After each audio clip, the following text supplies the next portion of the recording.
اعوذ باللہ من الشیطان الرجیم بسم اللہ الرحمن الرحیم الحمد للہ الذی ہدانا لہذا وما كنا لنہتدی لولا ان ہدانا اللہ لقد جاءت رسول ربنا بالحق الصلاة والسلام علی سید اسلم ما فی الوجود سر اللہ فی کل موجود نقطۃ الدائرۃ الوجود صاحب لواء الحمد والمقام المحمود الخاتم لما سبق والفاتح لمن غلق المولى الحق بالحق ابو القاسم محمد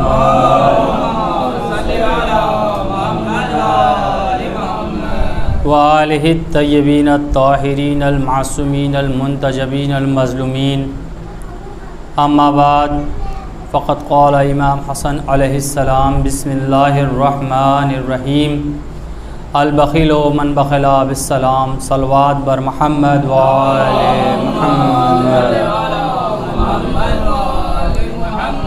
عزیزان گرامی، بزرگان محترم، عزاداران مظلوم کربلا، شیعان حیدر کرار، ولایت علی سے سرشار مولائیوں، در رسول پر گداگری کرنے والوں، دعائے زہرا میرے دوستوں اور عزیزوں، آپ تمامی حضرات کی خدمت میں جس حدیث کو عنوان سخن قرار دیا ہے وہ حدیث حضرت امام حسن مجتبی علیہ السلام سے صادر ہوئی،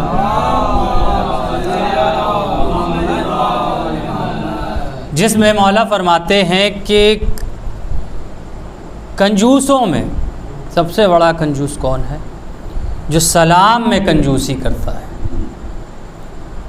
اور موضوع بہت عام ہے، آپ سبھی لوگ سلام کی عظمت و اہمیت سے واقف ہیں اور ایک دوسرے کو سلام کے ذریعے ہی کلام کا آغاز کرتے ہیں، لیکن بہرحال چونکہ ایک موضوع ہے، ایک روشنی ڈالنی ہے، کیونکہ سلام میں نہ تو زیادہ وقت لگتا ہے، نہ ہی دولت لگتی ہے، نہ ہی بہت زیادہ محنت لگتی ہے، اور سلام جو ہے مستحبات مؤکدہ میں سے ایسا مستحب جس کی بہت زیادہ تاکید کی گئی ہے سلام۔ اور ختمی مرتبہ فرماتے ہیں کہ اچھا ایک چیز ہے، بات دھیرے دھیرے آپ تک پہنچاؤں، ہمارے یہاں بہت سے لوگ جانتے تو ہیں کہ عظمت کیا ہے، اہمیت کیا ہے، فضیلت کیا ہے، ثواب کیا ہے، مگر ایک عادت نہیں ہے، ذہن میں یہ بات محفوظ نہیں رہتی، وہ طریقہ، وہ سلیقہ، وہ تہذیب نہیں جانتے یا یاد نہیں رکھتے۔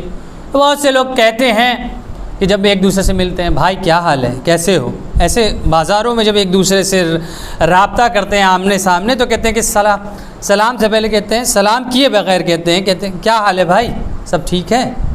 تو یہ ایک طریقہ ہے جسے قوم نے اپنا رکھا ہے۔ ختمی مرتبہ فرماتے ہیں کہ سلام کی عظمت کے حوالے سے کہ اس شخص کا جواب نہ دو جو بغیر سلام کے کلام کرے، یعنی جو سلام نہ کرے اس شخص کی باتوں کا جواب نہ دو، گویا یہ کہ پہلے سلام پھر کلام، پہلے سلام پھر کلام۔ اچھا، ایک سلام میں پہل کرنے والا حضرت فرماتے ہیں، امام صادق فرماتے ہیں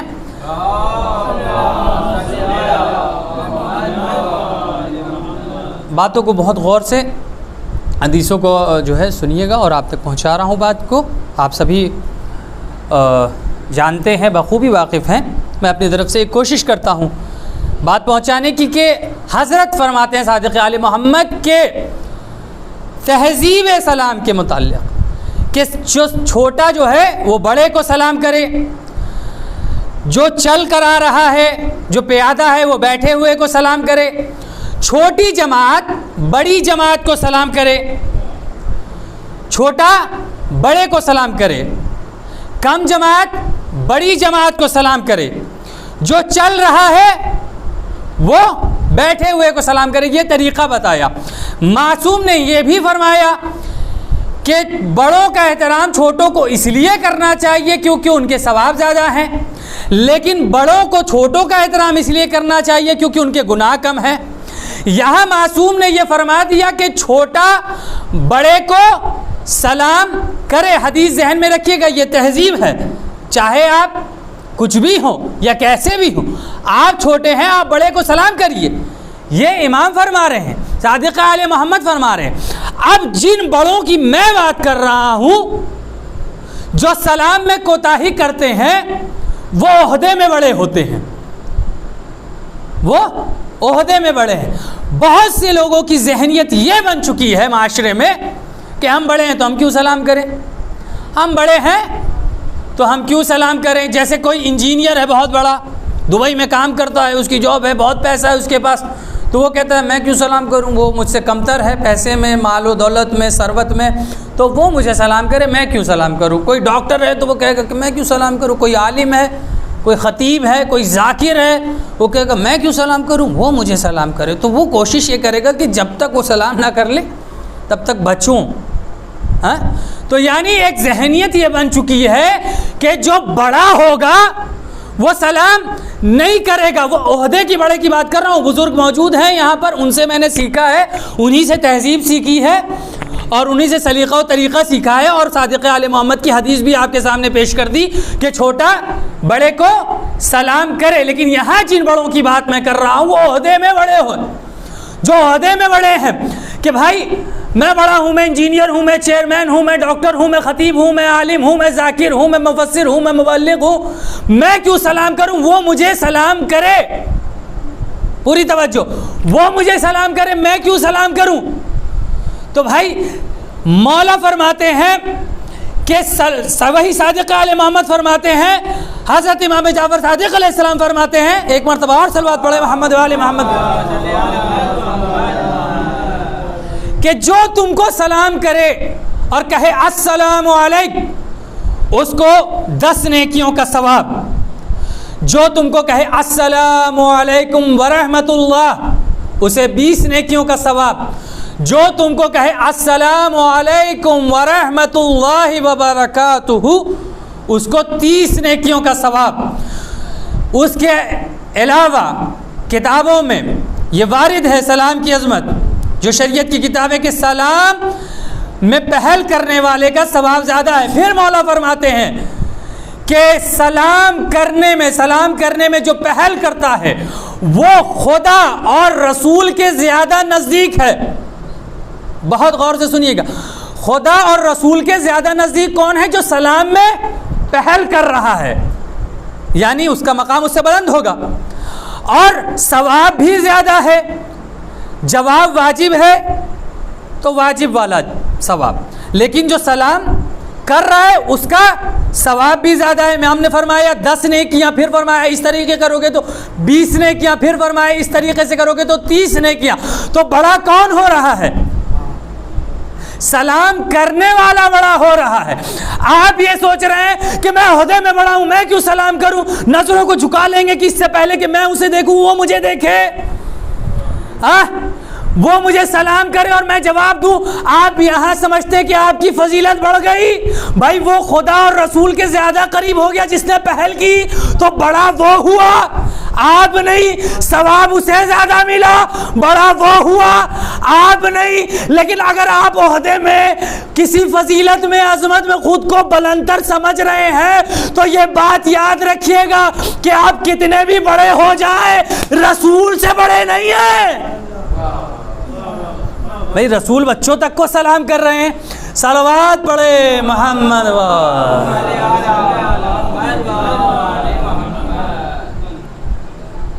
آپ کتنے بھی بڑے ہو جائیں رسول سے بڑے نہیں ہیں۔ رسول نے تہذیب سکھائی، ختمی مرتبہ سرور کائنات، سردار انبیاء، ختم المرسلین، وہ بچوں کو سلام کر رہے ہیں، اور آپ انا میں بیٹھے کہ میں کیوں سلام کروں۔ میں روایتیں بھی آپ کے سامنے پیش کروں گا، لیکن بات مکمل کر لوں۔ کوئی بھی بات جو بیان کی جاتی ہے کسی موضوع کے تحت، وہ کہیں کے لیے نہیں ہوتی، کہیں کے لیے مطلب اس پہ مہر نہیں لگی کہ یہاں کے لیے، یہ ایک عام گفتگو ہوتی ہے، لیکن عوام کی نظر کے مطابق مجلس میں ایک ذاکر ہوتا ہے، لیکن ذاکر کی نظر کے مطابق مجلس میں کئی ذاکر ہوتے ہیں۔ میں آپ کو بتاؤں کہ جو مجلسیں سن رہا ہے وہ کہیں اور بیان کرے گا، جب وہ دیکھے گا کہ ایسا نہیں ہو رہا ہے، یہ چیزیں نہیں ہو رہی، ہم نے بزرگوں سے سیکھا، ہم نے آپ سے سیکھا، ہم بیان کر رہے ہیں۔ تو سلام کی عظمت و اہمیت بہت زیادہ ہے، لیکن یہاں پہ جہاں پہ انا تکبر آ جاتا ہے، وہاں پر انسان سوچتا ہے کہ چونکہ میں سلام کر دوں گا تو پھر میں چھوٹا ہو جاؤں گا، لہذا میں سلام نہیں کروں گا، بلکہ پہل کرنے والا بڑا ہوتا ہے۔ امام فرماتے ہیں من تکبر ذل، جس نے تکبر کیا وہ ذلیل ہوا۔ امیر کائنات فرماتے ہیں التواضع یرفع وتکبر یضع، تواضع بلندی ہے اور تکبر پستی ہے۔ شیطان ملائکہ کے ساتھ تھا، خدا کی بارگاہ میں سجدے کرتا تھا، لیکن تکبر کی وجہ سے، علم تھا، تکبر کی وجہ سے ذلیل ہوا۔ اور تو من تکبر ذل، یہاں پہ تکبر آ جاتا ہے کہ ہم بڑے ہیں تو ہم کیوں، پھر ہم سلام کرنے میں کوتاہی کرتے ہیں، ایک دوسرے سے منہ موڑتے کہ ہم کیوں سلام کریں۔ کیا اب جو لوگ طریقہ کار بھول چکے ہیں، مولا فرماتے ختمی مرتبہ سرور کائنات حضرت محمد مصطفیٰ صلی اللہ علیہ وآلہ وسلم فرماتے ہیں کہ جب تم کسی مرحوم کے لیے، جب کسی مردے کے لیے جب تم کچھ ہدیہ کرتے ہو، یا فاتحہ پڑھتے ہو یا کچھ ہدیہ کرتے ہو، جو کچھ تم اس کے لیے بھیجتے ہو، فرشتے اسے اس کی ضرورت کے مطابق، جو اسے ضرورت ہے وہ ہدیہ کس تشت میں، سونے کے تشت میں، نورانی تشت میں لے جاتے ہیں، اور اس کی قبر کے سامنے کھڑے ہو کر، اور ایسا نورانی تشت، یہ سرور کائنات سے حدیث ہے جس کا میں مفہوم بیان کروں، کہ ایسا نورانی تشت کہ جس کی شعاعیں 7ویں آسمان تک پہنچ رہی ہیں، اس کی قبر کے سامنے کھڑے ہو کر کہتے ہیں السلام علیکہ یا اہل القبور، السلام علیکہ۔ اس کو جا کر پہلے ایسے نہیں کہ دے دیتے ہیں، پہلے سلام کرتے ہیں قبرستان والوں کو، اس کی قبر کے سامنے کھڑے ہو کر پھر اسے سلام کرتے ہیں۔ پھر معصوم فرماتے ہیں کہ جب قبرستان میں جاؤ تو کہو السلام علیکہ یا اہل القبور۔ آپ میں سے سارے حضرات ان طریقوں کو اپناتے ہیں۔ بات صرف یہ عرض کرنی ہے کہ جس شریعت نے مردے کو سلام کرنے کی تاکید کی ہو، وہاں اگر لوگ زندوں کو سلام کرنا بھول جائیں،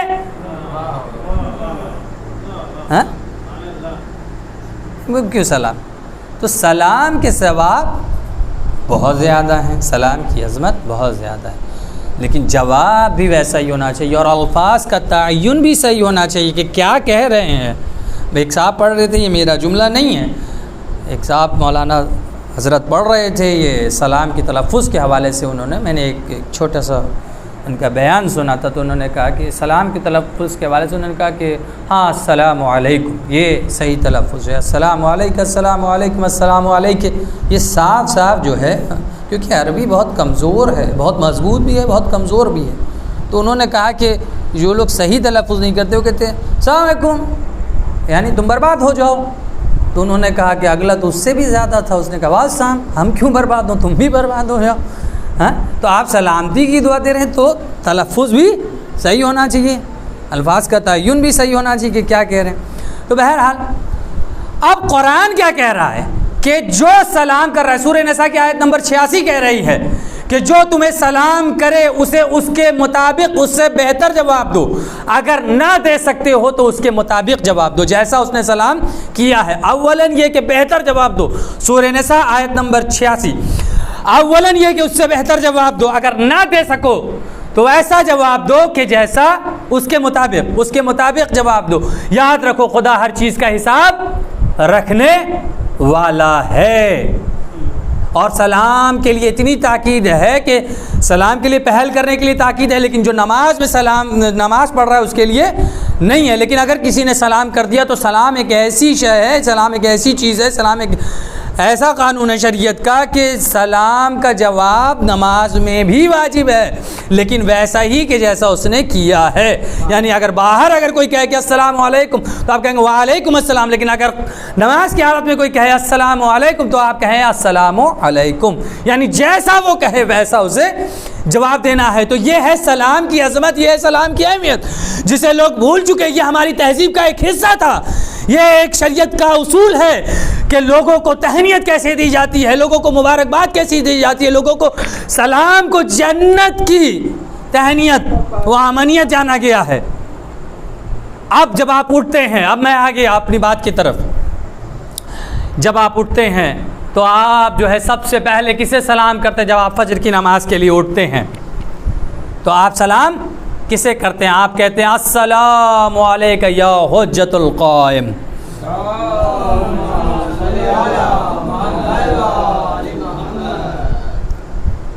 اے حجت قائم آپ پر سلام۔ نماز سے پہلے، نماز کے بعد ہم امام کو سلام کرتے ہیں، اور نماز میں بھی سلام کرتے ہیں۔ جو لوگ وسیلے کے قائل نہیں ہیں اور کہتے ہیں کہ رسول کے وسیلے کے بغیر ہمیں جنت بھی مل جائے گی، رسول کے وسیلے کے بغیر ہماری دعائیں بھی قبول ہو جائیں گی، رسول کے وسیلے کے بغیر، ایسے لوگ ہیں نا، ہاں امت مسلمہ میں جو لوگ کہتے ہیں کہ وسیلہ نہیں، تو آپ نماز میں کیوں کہتے ہیں السلام علیکم ایھا النبی ورحمۃ اللہ وبرکاتہ؟ کہ جس نماز میں سلام کیے بغیر نبی کو نماز مکمل نہیں ہوتی، اس کے وسیلے کے بغیر جنت کیسے مل جائے گی؟ پھر آپ کہتے ہیں کہ امام کو آپ نماز سے پہلے سلام کرتے ہیں، نماز کے بعد سلام کرتے ہیں۔ آپ اس بات سے خوش ہوتے کہ امام ہمارے سلام کا جواب دیتے ہیں، یقیناً دیتے ہیں، یقیناً دیتے ہیں۔ بات گرا تو نہیں گزر رہی، میں دھیرے دھیرے بات آپ تک پہنچاؤں کہ بہت سارے لوگ نکات کی جو ہے جستجو میں رہتے ہیں، لیکن میں بات چاہوں گا بہت آسانی سے پیش کروں، کیونکہ یہاں میرے بزرگ موجود ہیں جنہوں نے مجھے سکھایا ہے، اور میں ان کے سامنے کیا لب کشائی کروں، لہٰذا ایک موضوع کا انتخاب کیا ہے اور آپ کے سامنے پیش کر رہا ہوں کہ سلام۔ آپ اس بات سے خوش ہیں کہ امام آپ کے سلام کا جواب دے رہے ہیں۔ یقیناً آپ اس دنیا میں اگر کسی پروفیسر، کسی لیکچرر کے پاس جائیں، کسی نیتا سے ملاقات ہو جائے، وہ آپ کے ہیلو یا سلام کا جواب دے دے تو آپ ایسے خوش ہو جاتے ہیں، اس نے مجھے بھائی اس سے بات ہوئی میری، اس نے مجھے مجھ سے ہاتھ ملایا، ہم بھائی مل چکے ہیں، ہم ہاں ہماری ملاقات ہوئی، ہم نے سلام کیا، جواب دیا ہمیں، ہم ساتھ بیٹھے، تو آپ یہاں خوش ہو جاتے ہیں۔ ہاں جو زمانے کا امام ہے، جس نے پورا نظام سنبھال رکھا ہے، اگر وہ آپ کے سلام کا جواب دے دے تو آپ کتنے خوش ہوں گے؟ اور آپ کو دل میں یہ اطمینان ہے کہ جب ہم سلام کرتے ہیں تو وہ ہمارے سلام کا جواب دیتے ہیں۔ دل و نظر پہ تیرا احترام واجب ہے، میں مستحب نہیں کہتا، یہ کام واجب ہے۔ سلام اس لیے کرتا ہوں آپ کو مولا، میں جانتا ہوں جواب سلام واجب ہے۔ صلوات پڑھے محمد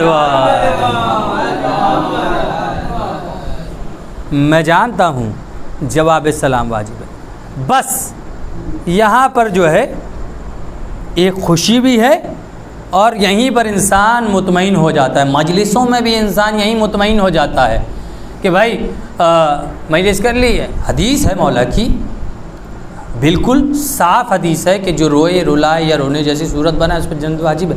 اس میں کہیں نماز روزے وغیرہ کا تذکرہ بھی نہیں ہے۔ جو لوگ کہتے ہیں کہ اس کے ساتھ اس کے ساتھ اس کے ساتھ، نہیں، میں سیدھی بات کہہ رہا ہوں، اور جو ہے ذمہ داری کے ساتھ کہہ رہا ہوں، بہت ادنا طالب علم ہوں لیکن کہہ رہا ہوں، یہ حدیث ہے صاف صاف، امام رضا علیہ السلام سے حدیث ہے، چھٹے امام سے حدیث ہے کہ جو روئے گا رونے جیسی صورت بنائے گا، بے شمار حدیثیں ہیں۔ ابھی عشر اولیٰ کے جو ہے آغاز میں نے پوری وہ حدیثیں پیش کی ہیں، بالکل صاف، یہ نہیں نماز پڑھو گے نہیں، رو گے جنت سیدھے ہے۔ آپ کہیں گے کہ یہ تو ذاکر لوگ آتے ہیں جنت دے کے چلے جاتے ہیں 2 منٹ میں، تو پھر لوگوں کو گمراہ کر رہے ہیں کہ آپ نماز مت پڑھیے، نماز نہیں، حدیث ہے، لیکن جو واقف ہے اسلام سے، شریعت سے، سیدھی سی بات یہ ہے کہ جو عزادار ہوگا وہ نمازی بھی ہوگا، جو عزادار ہوگا وہ روزہ دار بھی ہوگا، جو عزادار ہوگا شریعت کو پامالی نہیں کرے گا، جسے پتہ ہے کہ حسین اپنی شخصیت کو منوانے کے لیے نہیں آئے تھے، خدا کی وحدانیت کے لیے یہ سب کیا ہے۔ پھر یہ فذکرونی اذکرکم، تم میرا ذکر کرو گے میں تمہارا ذکر کروں گا، یہ تمام اصول ہے کہ وہ اس کے ذکر کو باقی رکھتا ہے، انہوں نے اس کے ذکر کو باقی رکھا، یہ تمام چیزیں ہیں۔ تو جو حسینی ہے وہ پوری شریعت کو لے کر ساتھ میں چلتا ہے، یہاں کہنے کی کوئی بات نہیں کہ نماز پڑھو، یہ کرو وہ کرو، وہ تمام اصول آپ جانتے ہیں، ہیں وہ تمام چیزیں آپ جانتے ہیں۔ آپ بے غیرت ہوں گے کہ آپ جو ہے ایک طرف تو مجلس میں آ کر روئیں گے اور کہیں گے کہ سجدے کی حالت میں جو ہے مولا نے سر کو کٹا دیا اور کہا کہ نماز شب میں مجھے بھول نہ جانا، اور پھر ہم اذان سن کر جو ہے بے خبر ہو جائیں گے، تو یہ آپ کی غیرت کیسے گوارا کرے گی، یہ آپ سوچیے۔ ہاں اس میں کوئی شریعت بتانے کی بات نہیں۔ ہاں بہرحال اب یہیں پہ خوش ہو جاتے ہیں کہ جو ہے ہم نے مجلس پڑھ لی تو ہمیں جو ہے جنت مل گئی، ہم رو لیے تو ہم جنت مل گئی، ہم نے یہ کر لیا وہ کر لیا۔ بھائی اصول لے کر چلیے شریعت۔ دیکھیے شیعوں کی کمزوری تو یہی ہے، شیعہ جو ہے ہم جیسے شیعہ جو ہے جو 2-4 حدیثیں پڑھتے ہیں خوش ہو جاتے ہیں، تمام چیزیں سچ ہیں، تمام چیزوں کی فضیلت ہے، یہیں خوش ہو جاتے ہیں۔ عزاداری کا اتنا ثواب ہے تو بس عزاداری کی اجارے پورے دن بھر مجلس ہیں، تو قصبے معاش نہیں کر رہے ہیں تو خاندان والوں کا پیٹ کیسے پالیے گا؟ ہاں تو یہ بھی تو ضروری ہے۔ پھر آپ مجلس میں نہیں دکھائی دیے مولانا، بھائی 2 مجلسوں میں تھا، تیسری میں نہیں تھا، یہ میں اپنے لیے نہیں، یہ عام بات ہے۔ بھائی علم حاصل کرنا بھی ثواب ہے، آپ کو کیا پتہ وہ کیا کر رہا ہے، اندر نماز پڑھ رہا ہے یا مطالعہ کر رہا ہے، یہ بھی ثواب ہے۔ بھائی اب کوئی مجلس کیے جا رہا ہے، اب کوئی مطالعہ کر رہا ہے تو دن بھر مطالعہ ہی کیے جا رہا ہے، مجلس غائب ہے، نماز غائب ہے۔ تو یہ ہے کہ ایک چیز کو تھام لیا تو بس تھام لیا، مولا جنت دیں گے تو دیں گے۔ بھائی کچھ لکھ کے تو لے جاؤ، سادہ پیپر لے کے جاؤ گے تو مولا کیا دیں گے؟ کچھ غلط صحیح لکھو تاکہ مولا اسے کاٹ کٹ کر کچھ تمہیں صحیح کر دے کہ بھائی بارگاہ خدا میں تمہاری شفاعت کے لیے کوئی دلیل بھی تو ہو۔ ہاں تو بھائی شریعت یہ کر لیا وہ کر لیا، تو بھائی یہ چیزیں ہیں، یہ چیزیں ہیں۔ یہی پہ خوش ہو گیا کہ امام نے ہمارے سلام کا جواب دیا، ہم خوش، امام نے ہمارے سلام کا جواب دیا۔ اب واقعہ سنیے کہ یہیں پر انسان جو ہے خوش فہمی میں مبتلا ہو جاتا ہے کہ جنت مل گئی، یہاں پہ امام نے سلام کا جواب دے دیا، ہم مومن ہیں، امام ہم سے خوش ہیں۔ 2 بھائی، ایران کا واقعہ ہے، یہ قم کا واقعہ ہے، 2 بھائی، ایک مومن ایک گناہ گار، ٹھیک ہے، مسلمان ہے، ایک مومن ہے اور ایک گناہ گار ہے۔ مومن بھائی صلوات پڑھیں محمد والے محمد۔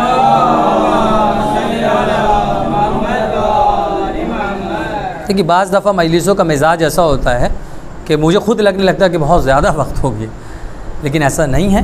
میں 2 باتیں آپ تک پیش کروں گا اور پھر اپنے مصائب۔ مومن بھائی یہاں پر جہاں پہ انسان خوش ہو جاتا ہے، مومن بھائی گناہ گار بھائی سے کہتا ہے کہ بھائی دیکھو زندگی بہت کم ہے، زندگی کا کوئی بھروسہ نہیں ہے، موت مہلت نہیں دیتی، گناہوں سے توبہ کر لو، گناہوں سے توبہ کر لو اور خدا کی عبادت میں زندگی کو صرف کرو، مشغول ہو جاؤ خدا کی عبادت میں، زندگی بہت کم ہے، موت کا کوئی بھروسہ نہیں۔ اگر تم جی لیے تو کتنا جیو، 60 سال 70 سال 80 سال، اس سے زیادہ زندگی نہیں ہے، توبہ کر لو۔ لیکن گناہ گار بھائی سننے کو تیار نہیں، اور مومن بھائی اسے بار بار سمجھاتا ہے کہ بھائی جنت یہ ہے، دوزخ یہ ہے، کیا تم نہیں جانتے، کیا تم نے نہیں سنا ہے؟ کہا ہاں سنا ہے۔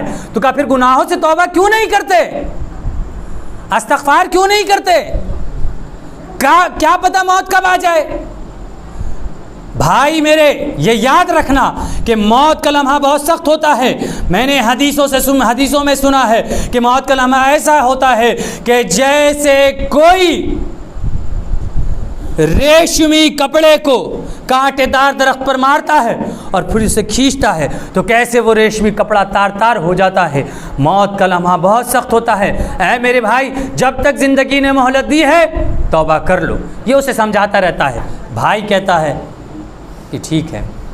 ایک دن بھائی سوچتا ہے، اس کی باتوں کو بہت غور سے سوچتا ہے، ان حدیثوں کو سوچتا ہے کہ جو اسے بیان کی جاتی کہ واقعاً کب موت آ جائے پتہ نہیں۔ اب اس بھائی نے تہیہ کیا کہ میں توبہ کروں گا۔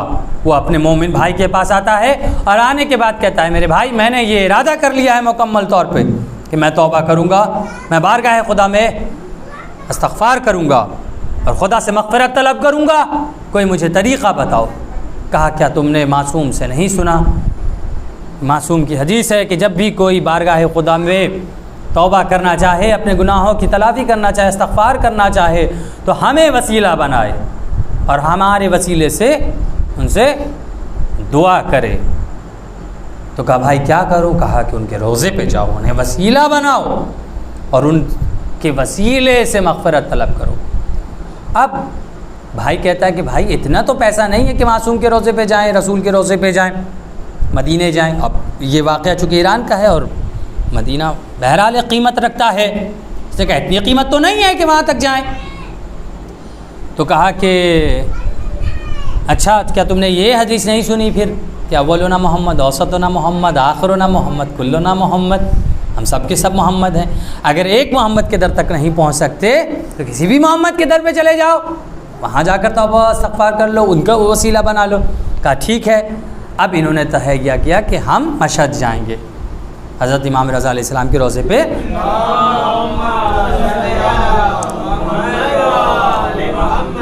جائیں گے اور انہیں وسیلہ بنا کر مغفرت طلب کریں گے، توبہ کریں گے۔ اب یہ مومن بھائی اپنے گناہ بار بھائی کو لے کے چلا، یہ ایران یہ جب وہاں تک پہنچے، قدم گاہ امام رضا علیہ السلام تک پہنچے نہیں تھے کہ گناہ گار بھائی سخت بیمار ہو گیا، حالانکہ اس نے مکمل طور پر تہیہ ارادہ کر رکھا تھا کہ آج سے گناہ نہیں کرے گا، لیکن شدید بیمار ہو گیا۔ کہاں؟ قدم گاہ امام رضا علیہ السلام تک پہنچتے اتنا بیمار ہو گیا، اور وہ جو مومن بھائی تھا وہ کسی طرح چاہ رہا تھا کہ تم روضے تک پہنچ جاؤ اور میرا بھائی پہنچ جائے اور یہ مغفرت طلب کر لے۔ تو اب اس نے کہا کہ اب کیا ہوگا، اس کی تو بیماری بڑھتی جا رہی ہے۔ نتیجہ یہ ہوا کہ روضے سے پہنچنے سے پہلے ہی اس کی وفات ہو گئی۔ اب یہ بھائی بہت زیادہ پریشان ہے، زار و قطار گریہ کر رہا ہے، کیا ہوگا کیا ہوگا کیا ہوگا۔ میرا بھائی تمہیں جو ہے تم توبہ کرنے آئے، جو تم نے ارادہ کر رکھا تھا کہ کوئی گناہ نہیں کرو گے، لیکن زندگی نے مہلت نہیں دی۔ اب وہ خیر گریہ وزاری کرتا ہے۔ خادمین امام رضا نے اسے غسل دیا، اسے کفن پہنایا گیا، اس کی نماز جنازہ ہوئی، اسے دفن کر دیا گیا۔ یہ بھائی زار و قطار، میں بات کو مختصر کرتے ہوئے عرض کرتا ہوں کیونکہ مجھے دو باتیں بیان کرنی ہیں آپ کے سامنے۔ اور نتیجہ یہ ہوا کہ گریہ کرتے کرتے یہ سو گیا۔ خواب میں اس نے اپنے بھائی کو دیکھا اور دیکھا کہ وہ تو بہت عیش و عشرت میں ہے، وہ تو بہت آرام میں ہے۔ تو کہا بھائی میں نے تو یہ سوچا تھا کہ جس قدر تم نے گناہ کیے ہیں اس کے نتیجے میں تو تمہیں بہت عذاب ہونا چاہیے، لیکن تم تو بہت عیش میں ہو، آرام میں ہو، یہ کیا ہوا؟ کہا بھائی میں تمہیں منزلیں بتاتا ہوں کہ جو میرے ساتھ گزرا، میں وہ چیزیں بتاتا ہوں کہ جو میرے ساتھ گزری۔ بہت سخت منزل تھی بھائی میرے، جیسا تم نے بتایا بالکل موت ویسا ہی ہے کہ جیسے کوئی ریشمی کپڑا کانٹے دار درخت پر ڈالا جائے اور اسے کھینچا جائے اور کیسے وہ تار تار ہو جاتا ہے۔ بھائی موت کی تکلیف بہت زیادہ ہے واقعاً، اور میرے بھائی جب تم مجھے غسل دے رہے تھے نا تو وہ تمہارے لیے پانی تھا لیکن میرے لیے کھولتا ہوا پانی تھا۔ جب مجھے تابوت میں لٹایا گیا تو تمہارے لیے وہ صندوق تھا لیکن میرے لیے وہ آگ کا صندوق تھا۔ جب مجھے لے جایا جا رہا تھا تو فرشتے آگ کا گرز لے کر مجھے اذیت دے رہے تھے، لیکن جیسے ہی میں بارگاہ امام رضا علیہ السلام میں داخل ہوا وہ عذاب ختم ہو گیا۔ اور جب مجھے زری کے پاس لے جایا گیا میں نے اے میرے بھائی امام کو دیکھا۔ اب یہاں سے سنیے منزل، اے میرے بھائی میں نے امام کو دیکھا اور میں نے امام کو سلام کیا، امام کو سلام کیا۔ امام نے میرے بھائی مجھے سلام کا جواب دیا۔ یہیں خوش ہو جاتا ہے انسان۔ اب دیکھیے یہ منزل جو آپ جہاں تک آپ کو لانا تھا، امام نے میرے سلام کا جواب تو دیا لیکن میرے گناہوں کی وجہ سے میری طرف دیکھا نہیں۔ جواب واجب ہے لیکن میرے گناہوں کی وجہ سے میری طرف دیکھا نہیں۔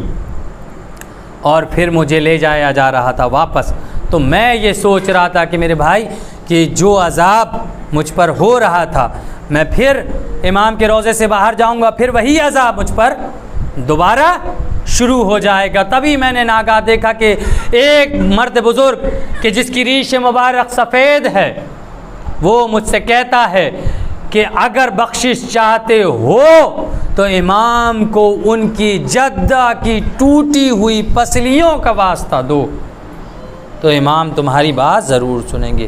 نتیجتاً میں نے وہی کیا۔ اب چونکہ میں مکمل ارادہ کر کے نکلا تھا اور امام نے میرے لیے مغفرت کی دعا طلب کی، تو لہٰذا مجھ پر سے عذاب ختم ہو گیا اور میں اس حالت میں ہوں کہ آج عیش و آرام میں ہوں۔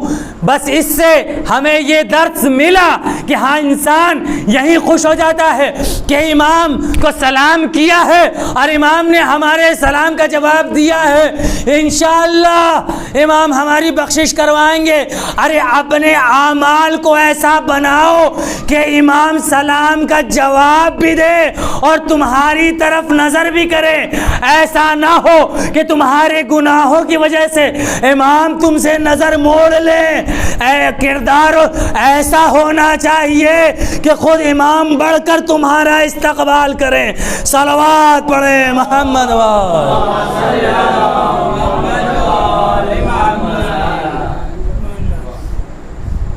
جی نہیں، صلوات پڑھیں محمد والے۔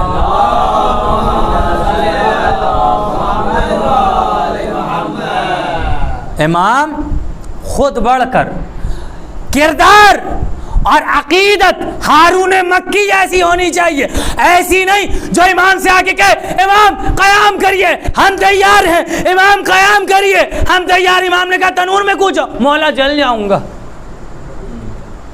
مولا جل جاؤں گا، یہ ایمان ہے؟ ہاں ہارون مکی تم کودو، کیوں، کیسے، کہاں، نہیں، چلے گئے۔ وہ پریشان نہیں ہے، جس کا ایمان ہوتا ہے وہ پریشان ہی نہیں ہوتا، یہ پریشان ہے کہ جل گیا ہوگا، ہاں مولا جل گیا ہوگا، گھبرا رہے۔ تو یہ کردار تو کہا نا، وہ میں شاید یہاں واقعہ بیان کر چکا 3 سال پہلے کہ جس میں میں یہ کہہ رہا تھا کہ میں اپنے دوست پر اعتماد کر رہا تھا اور یہ کہہ رہا تھا کہ میرے جو ہے عزیز کو سنبھال لینا، اسے کچھ نمبر دے دینا، اور وہ جا کے صفحہ دکھاتا ہے کہ نمبر تم ہی دے دو، اس نے کچھ لکھا ہی نہیں، کچھ لکھے تب تو نمبر دوں۔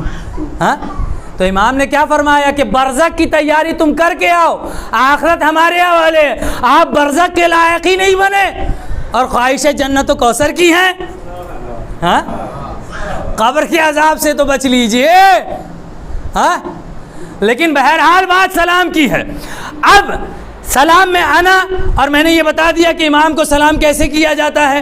امام کو سلام وہی کرتا ہے جو امام کی عظمت کا قائل ہوتا ہے، کیونکہ اس کے لیے بھی واقعہ میں آپ کے سامنے پیش کر دوں، یہ بات مجھے آخر میں عرض کرنی تھی لیکن پیش کر دوں کہ جب حور نے امام کا راستہ روکا تھا کربلا میں، کربلا کی منزل سے پہلے امام کا راستہ روکا تھا، تو امام سے ملنے سے پہلے اس نے امام کو سلام کیا تھا، لیکن وہاں جب ابن زیاد کا قاصد آتا ہے تو چونکہ حر لشکر کا سپہ سالار تھا ابن زیاد کی طرف سے، تو اس کو سلام کیا لیکن امام کو سلام نہیں کیا۔ حر کو سلام کیا لیکن امام کو سلام نہیں کیا، تو امام کو سلام وہی کرتا ہے۔ بہرحال یہ الگ منزل ہے کہ اعمال کیسے، لیکن جواب تو آ رہا ہے۔ ہاں اس قدر تو کم سے کم ہے کہ جواب تو آ رہا ہے، تو امام کو سلام وہ کرتا ہے جو امام کی عظمت سے واقف ہوتا ہے۔ لیکن اب جو ہے یہ وہاں منزل جو آ جاتی ہے کہ جو عوام کی، دیکھیے مجلسیں پوری توجہ کے ساتھ سنیے گا جو میں آپ کے سامنے پڑھ رہا ہوں، آپ نے اس سے پہلے بھی میرا خطاب سنا ہے اور اب بھی سن رہے ہیں، آپ نے نکات بھی سنے ہیں اور آپ نے اس طرح کی مجلسیں بھی سنی ہیں، ہر بیان سنا ہے آپ نے۔ مجلسیں بھی دیکھیے، امام عوام، مجلسیں بھی 2 طرح کی ہوتی ہیں جناب، پوری دنیا کی بات کر رہا ہوں جو آج مجلسیں ہو رہی، مجلسیں 2 طرح کی ہوتی ہیں، ایک عوام کی مجلس ہوتی ہے، ایک امام کی مجلس ہوتی ہے۔ عوام کی مجلس میں بانی مجلس کا عقیدہ یہ ہوتا ہے کہ تبرک ایسا بانٹوں کہ عوام خوش ہو جائے، نوحہ خان ایسا بلاؤں کہ پبلک میں نام ہو جائے، ذاکر ایسا بلاؤں کہ عوام میں نام ہو جائے۔ ذاکر کا نظریہ ایسا ہوتا ہے کہ ایسی مجلس پڑھوں کہ خوب نعرے لگے، ایسی مجلس پڑھوں کہ گھر تک لوگ داد دیتے ہوئے جائیں، ایسی مجلس پڑھوں جو ذہن سے نہ نکلے لیکن جس کا نتیجہ دیکھیں، نعرے لگنا کوئی بری بات نہیں، داد و تحسین کوئی برا معاملہ نہیں، تمام چیزیں اچھی ہیں، لیکن نتیجہ بھی تو کچھ ہونا چاہیے، کم از کم پوری مجلس کا حاصل ایک جملہ کہ کیا سیکھا، کیا بیان کریں گے، کیا کریں گے، کیا نہیں کریں گے۔ تو عوام کی مجلس ہو سکتا ہے کہ ذاکر کے یہی کام آئے، لیکن امام کی مجلس وہاں بھی کام آئے گی، یہاں بھی کام آئے گی۔ عوام کی مجلس میں عوام تو خوش ہو سکتی ہے، امام خوش نہیں ہوں گے۔ امام کی مجلس میں عوام بھی خوش ہوگی، امام بھی خوش ہوں گے۔ اسی طریقے سے سلام کرنے کے بھی دو طریقے ہیں، ایک سلام امام والا ہے، ایک سلام عوام والا ہے۔ ایک سلام وہ ہے جو طریقہ امام پر عمل کرتا ہے، ایک سلام وہ ہے جو طریقہ عوام پر عمل کرتا ہے۔ جو طریقہ امام پر عمل کرتا ہے وہ ہر ایک کو سلام کرتا ہے، جو طریقہ عوام پر عمل کرتا ہے وہ عہدہ دیکھ کر سلام کرتا ہے۔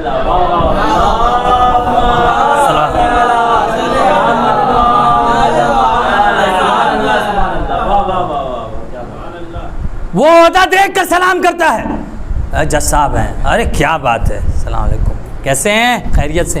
اچھا ایک بات بتائیے، میں بات جو کہ کھلی عرض کر رہا ہوں، 10-15 منٹ اور ہیں میرے پاس، اگر آپ کو گرا نہ گزر رہے ہوں جیسا مجھے وقت دیا گیا۔ دو باتیں عرض کروں۔ دیکھیے احوال پرسی سلام، چونکہ آپ سلامتی کی دعا کر رہے ہیں، اور شریعت نے احوال پرسی کے لیے بھی کہا ہے کہ نہیں کہ ایک دوسرے کا حال، جمعہ کیوں ہے، حج کیوں ہے، یہ اسلامک سیاست ہے تاکہ لوگ جمع ہوں، ایک دوسرے کا حال جانے، ایک دوسرے کی مشکلوں کو حل کرے۔ زکوٰۃ کیوں ہے، خمس کیوں ہے، ایک دوسروں کی مشکلوں کے حل کے لیے تو ہے۔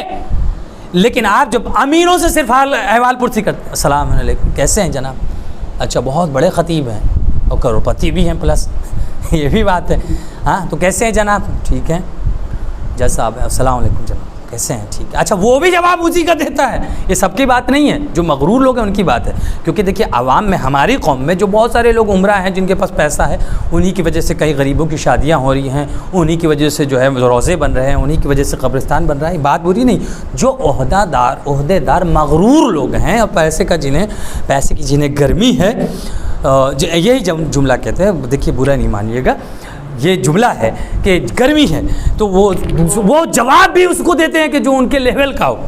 اچھا اکثر جو ہے یہ جس کا لاکھوں کا ٹرانزیکشن ہے یا ہزاروں کا ٹرانزیکشن ہے، وہ جا کے کروڑپتی سے پوچھتا ہے السلام علیکم کیسے ہیں، سب ٹھیک تو ہے نا؟ بھیا ایک بات بتاؤ، تمہارا ٹرانزیکشن روزانہ ہزاروں کا ہے، اس کا لاکھوں کا کاروبار ہے، کروڑوں کا روزانہ کا ٹرانزیکشن ہے، اگر کچھ ٹھیک نہیں ہوا تو تم ٹھیک کر دو گے؟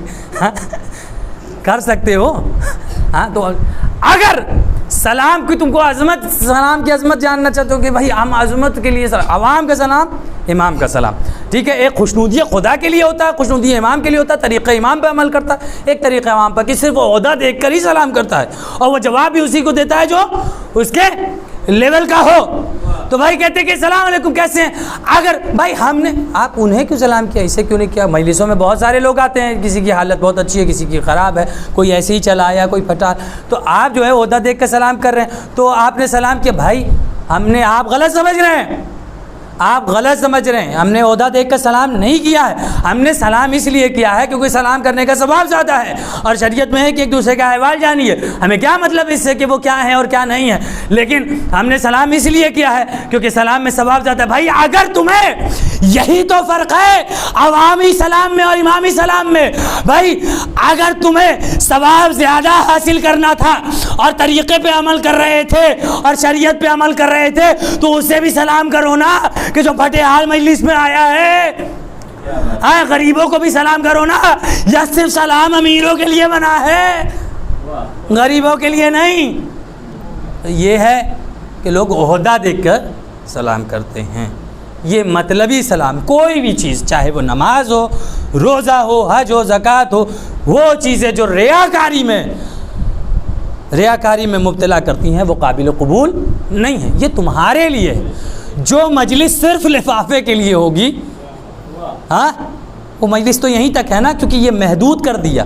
دیکھیے بات کھلی عرض کر رہا ہوں، کیونکہ دیکھیے ایک پہلو اگر آپ بیان کریں گے تو آپ کہیں گے کہ جو آپ نے تو صرف عوام ہی کو جو ہے وہ کر دیا۔ اس دنیا میں ہر طرح کے لوگ ہیں۔ اگر بات میں کھلی اس لیے عرض کرتا ہوں، بہت معذرت کے ساتھ اس لیے عرض کرتا ہوں، تو لوگوں کو لگتا ہے کہ ایسے بیان کیوں دیتے ہیں، اس طریقے سے اس لیے دیتا ہوں کیونکہ شریعت میں اگر الٹ پھیر نہ ہوتی تو 18,000 حضرت مسلم پر بیعت کرنے والے لوگ تنہا نہ چھوڑتے مسلم کو۔ امامہ ٹوپی دیکھ کر اور قبا و عبا دیکھ کر جج نہیں کیا جاتا۔ میں بہت چھوٹا طالب علم ہوں، میں خود کو گنتی میں نہیں لیتا۔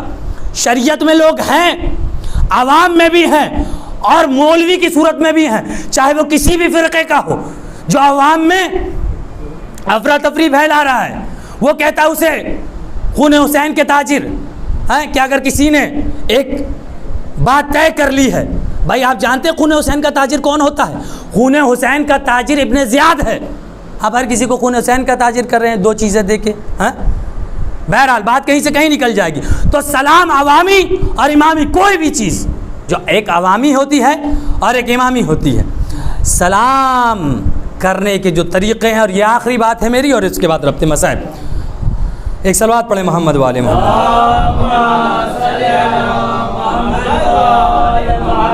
علم المنایا والبلایا، اس کا نام آپ نے سنا ہوگا۔ یہ وہ علم ہے جو حضرت میثم تمار کو مولا کائنات نے ہدیہ کیا تھا۔ اور جب ایک ہر روز مطلب کبھی نہ کبھی حضرت امیر کائنات آتے تھے حضرت میثم تمار کی دکان پہ، اور حضرت میثم تمار سے کہتے تھے کہ اے میثم تم جاؤ کھانا کھا کر آؤ، میں تب تک تمہاری کھجوروں کی دیکھ بھال کرتا ہوں، میں بیچتا ہوں۔ غور سے سنیے گا، اسی لیے امام ابا قبا کی بات کی تھی۔ یہ امیر کائنات ہیں جو کہہ رہے ہیں کہ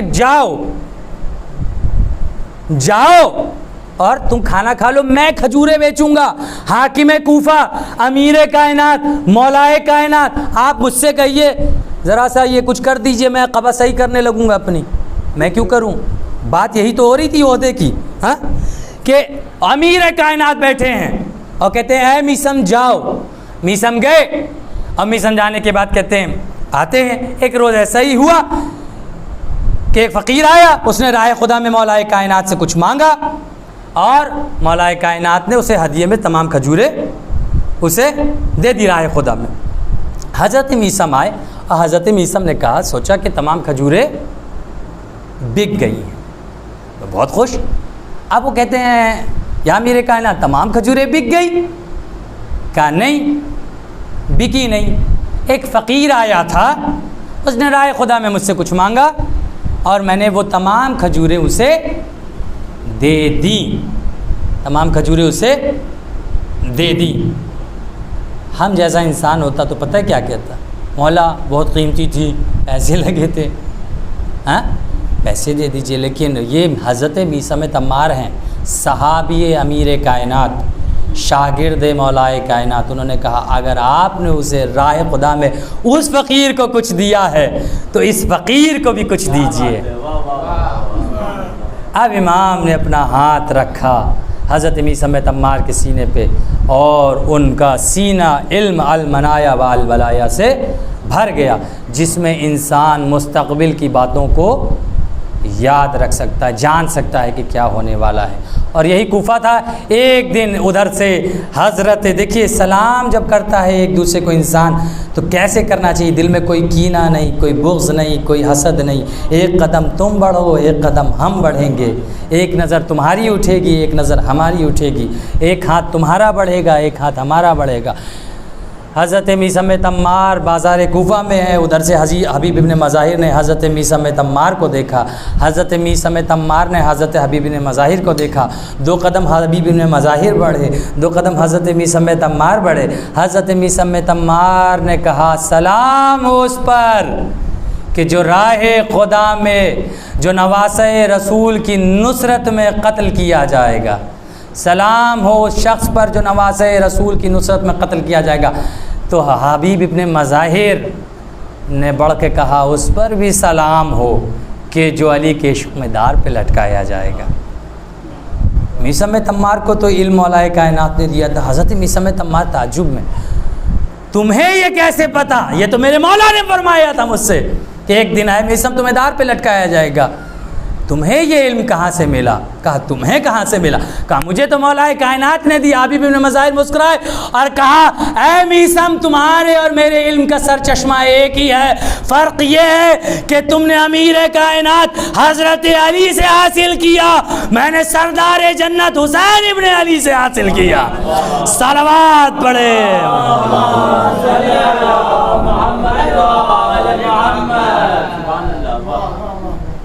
جو سلام دل سے ہوتا ہے، یعنی مومن کو مومن کے لیے کوئی کینہ و بغض نہیں رکھنا چاہیے، اور سلام ایسی چیز ہے کہ کوئی بھی دیکھیے، آپ زیارت ناہیہ اٹھائیے، زیارت عاشورہ اٹھائیے، نماز اٹھائیے، ہر جگہ آپ کو سلام ملے گا۔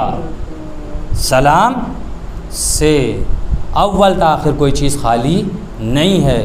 ختمی مرتبت ہر سال ابن کثیر اہل سنت کے عالم میں انہوں نے لکھا ہے کہ ہر سال شہداء کی قبروں پہ جاتے تھے اور انہیں سلام کرتے تھے اور کہتے تھے السلام علیکم بما صبرتم۔ شہداء کی قبروں پہ جانا رسول کی سنت ہے، اور وہ کہتے ہیں السلام علیکم بما صبرتم، سلام ہو تم پر تمہارے صبر کی بنا پر، تمہارے صبر کی بنا پر تمہیں سلام ہو۔ اور ابن کثیر لکھتے ہیں کہ اس عمل کو رسول کے بعد پہلے خلیفہ نے بھی انجام دیا، دوسرے خلیفہ نے بھی انجام دیا، تیسرے خلیفہ نے بھی انجام دیا۔ تو سنت تو یہی ہے کہ رسول شہداء کی قبروں پہ جاتے تھے، اور صرف رسول نہیں گئے، اس سنت پر عمل کر کے پہلے خلیفہ بھی، مسلمانوں کے دوسرے خلیفہ بھی، تیسرے خلیفہ بھی گئے، اور جانے کے بعد کہا سلام ہو تم پر تمہارے صبر کی بنا پر۔ کسے سلام کر رہے ہیں؟ شہیدوں کی سلام کر رہے ہیں۔ کیوں سلام کر رہے ہیں؟ ان کے صبر کی بنا پر۔ بھائی عام شہیدوں کو جب رسول جا کر سلام کرے ان کے صبر کی بنا پر، تو جس کا صبر سب میں عظیم ہو، جو سید الشہداء ہو، تو ہم بھی تو سنت رسول پر عمل کر کے کہتے ہیں السلام علیکہ یا ابا عبداللہ۔ صلوات پڑھے۔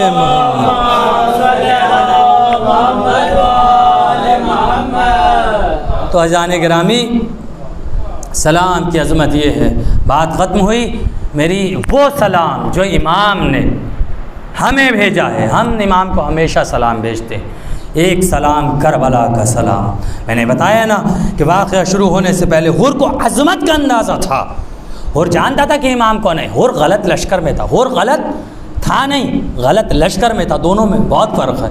جیسے کوئی کسی ملٹری میں رہتا ہے، کسی ملک کی، غلط فوج میں تھا، غلط تھا نہیں، اس کو امام کی عظمت کا پتہ تھا۔ اگر امام کی عظمت کا پتہ نہیں ہوتا تو حر امام کو سلام نہیں کرتا۔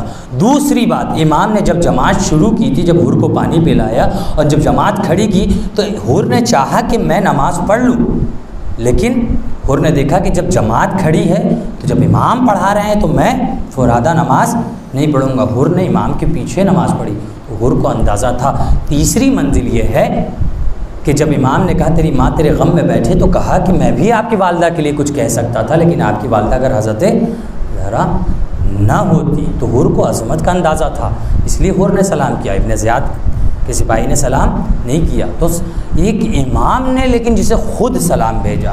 آپ وہ حدیث سنتے ہیں کہ علماء کے خون، علماء کے قلم کی سیاہی شہداء کے خون سے افضل ہے۔ تو آپ جب شہداء کو دیکھتے ہیں تو کربلا کے شہداء کو دیکھتے ہیں، عالموں کو دیکھتے ہیں، تو ہم جیسے لوگوں کی طرف نظر جاتی ہے۔ جسے امام نے سلام کہا اور کہا اے رجل فقیہ، سلام ہو تم پر اے رجل فقیہ، سوچئے اس سے بڑا عالم کون ہوگا جسے امام خود لکھے کہ اے رجل فقی تم پر میرا سلام.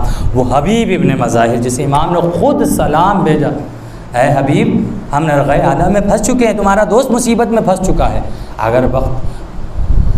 اگر وقت پر پہنچ گئے تو نصرت کرو گے ورنہ روز محشر ملاقات ہوگی. امام نے سلام بھیجا, حبیب کربلا آئے ہیں, حبیب کو امام نے سلام بھیجا, اور ایک غربت سے بھرا سلام جو زینب نے حبیب کو بھیجا, حبیب تم پر سلام زینب.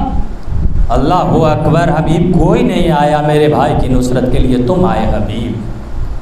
اور ایک وہ سلام جو امام نے تمہیں بھیجا ہے. ہر شہید جو جاتا تھا وہ امام کو آخری سلام کہتا تھا, اے آقا حسین آپ پر میرا آخری سلام. شہادت کے وقت جب حسین سرحانے آتے تو کہتا کہ آخری سلام قبول کریے, لیکن امام نے آخری وقت پتہ ہے کس سے سلام بھیجا, اے سجاد جب مدینے جانا تو میرے شیعوں کو میرا سلام کہنا.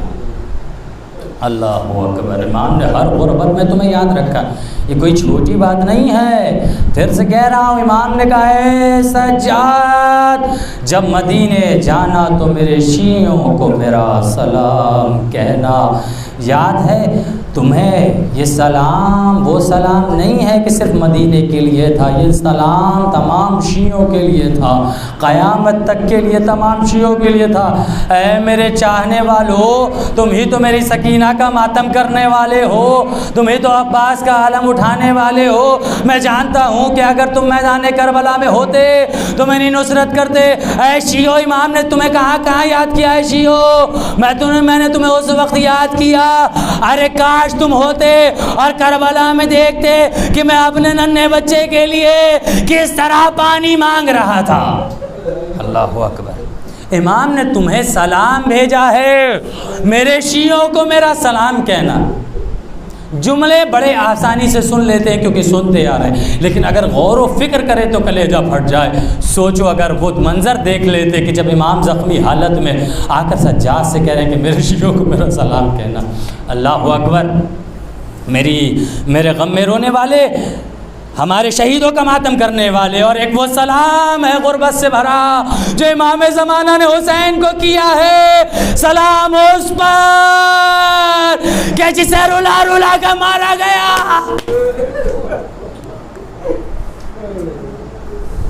اگر آپ کے ساتھ کربلا میں ہوتا تو آپ پر جانثار کرتا. امام نے زیارت نائیہ میں سلام کیا ہے ان بیویوں کو, سلام کیا ہے حضرت علی اکبر کو, سلام کیا ہے کمسن شہید حضرت علی اصغر کو, کہ امام فرماتے ہیں کہ سلام ہو اس پر کہ جس کی لاش کے ٹکڑے ٹکڑے کر دیے گئے, سلام ہو ان شہیدوں پر کہ جن کے لاشوں کو پامال کیا گیا, سلام ہو پیاس سے سوکھے ہوئے ہونٹوں پر,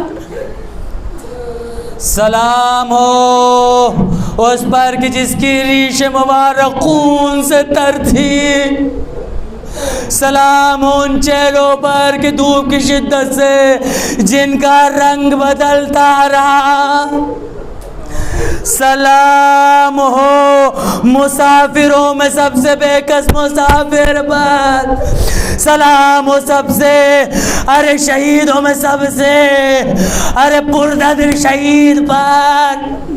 اللہ اکبر, امام سلام کرتے ہیں. ارے حسین کی غربت کو دو جملے سن لو, 40 ہے. امام نے سلام کیا, اور ایک سلام وہ کہ جو سب سے پہلے قبر حسین پر آ کر وہ پہلا زائر امام کا ارے غربت سے بھرا سلام لے کر آتا ہے, ارے جس کا نام جابر ابن عبداللہ انصاری.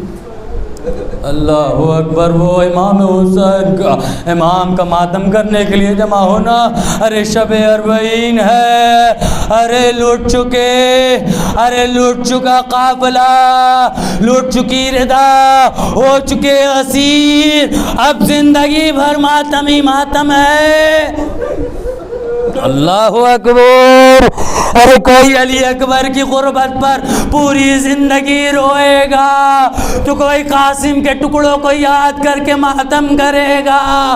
ارے کوئی الشام کہہ کے گریا کرے گا تو کوئی ارے جھولے کی جلی ہوئی لکڑیوں کو لے کر سینہ پیٹے گا. ارے کوئی اونو محمد کی غربت کا ماتم کرے گا تو کوئی علی اصغر کے ارے چھدے ہوئے گلے کو یاد کرے گا.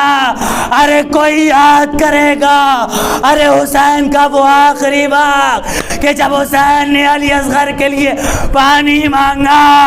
کوئی مدینے جا کر اس بات پر ماتم کرے گا کہ حسین کو آخری وقت بھی ایک قطرہ آب نہ ملا اور خشک گردن پر ارے کیسے چھری چلائی گئی.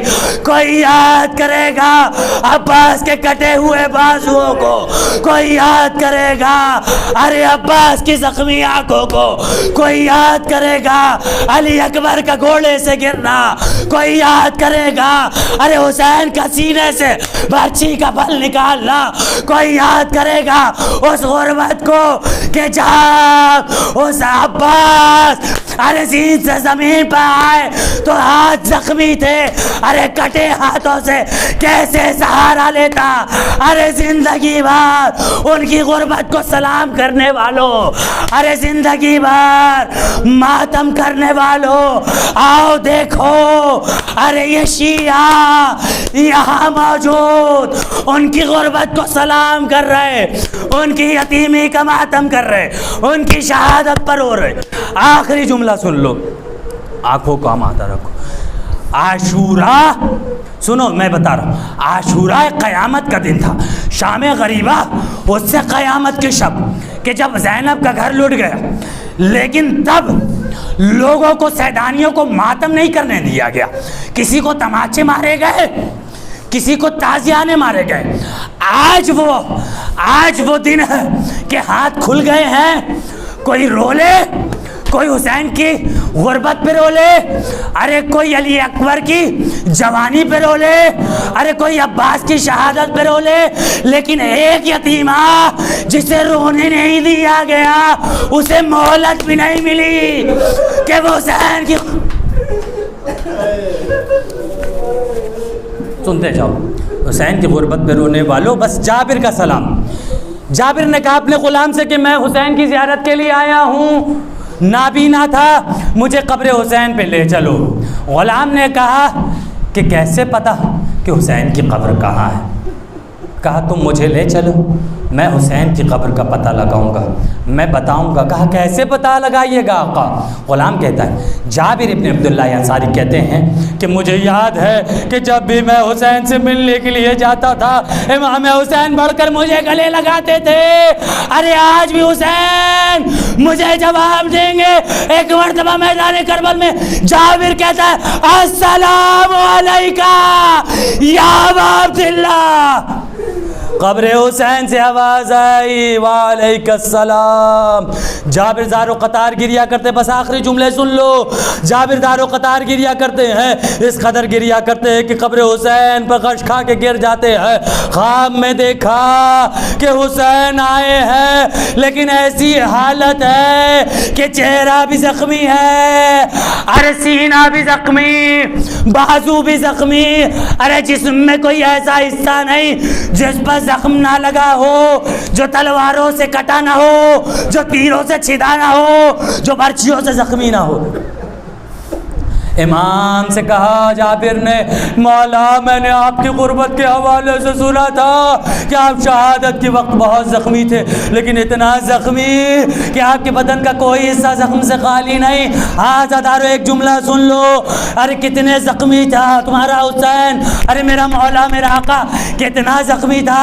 ارے اتنا زخمی کہ جب مولا سجاد سے کسی نے مدینے میں پوچھا کہ آپ کے بابا کے سینے پہ, آپ کے بابا کے جسم پر کتنے زخم تھے, تو امام نے عقیق کی انگوٹھی نکال کر اس شخص کو دکھاتے اور کہتے کہ میرے بابا کے جسم پر ارے اتنا بھی حصہ خالی نہیں تھا جو زخم سے جدا نہ ہو. انا للہ و انا الیہ راجعون. ماتم حسین.